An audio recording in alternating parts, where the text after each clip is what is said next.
91 years ago today, gangster Al Capone was sentenced to 11 years in prison for tax evasion and fined $80,000.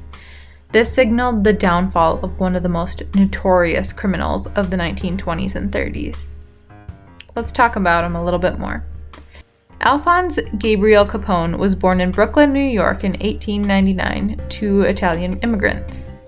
He was expelled from school at 14 for hitting his teacher. He then joined a gang and earned his nickname Scarface after being sliced across the cheek during a fight. By 1920, Capone had moved to Chicago, where he soon was helping to run crime boss Johnny Torrio's illegal enterprises, which included alcohol smuggling, gambling, and prostitution. Torrio was kind of like Al's mentor. He looked up to Johnny Torrio. But soon, Torrio retired in 1925 after an attempt on his life. Al became the crime czar of Chicago by this point, and he became known for his cunning and brutality. By 1927, Al's wealth was well over $100 million. Let's talk about Al's claim to fame. He was the best bootlegger and arguably the most famous gangster in American history. Prohibition outlawed the brewing and distribution of alcohol and lasted from 1920 to 1933. And this line of business proved extremely lucrative for people like Al, who raked in millions from his underworld activities. He was at the top of the FBI's most wanted list by 1930, but he avoided long stints in jail until 1931 by bribing city officials, intimidating witnesses, and maintaining various hideouts.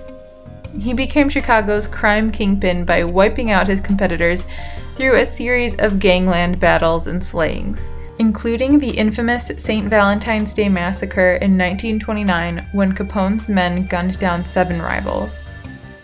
Among Capone's enemies was federal agent Elliot Ness, who led a team of officers known as the Untouchables, because they couldn't be corrupted.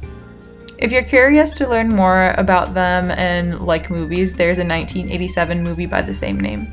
Anyway, Ness and his men routinely broke up Al's bootlegging businesses, but it was tax evasion charges that finally stuck and landed him in prison in 1931.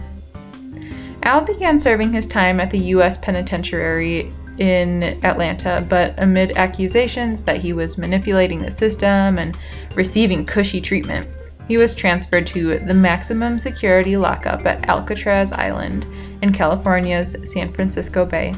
He got out early in 1939 for good behavior after spending his final year in prison in a hospital suffering from syphilis. He was plagued by health problems for the rest of his life, and Al died in 1947 at the age of 48 in his home in Palm Island, Florida. And that's the story of Al Capone. Let me know if you like this video. It would be really cool if you subscribed to my channel or dropped a like. But yeah, I'll see you in the next one. Bye!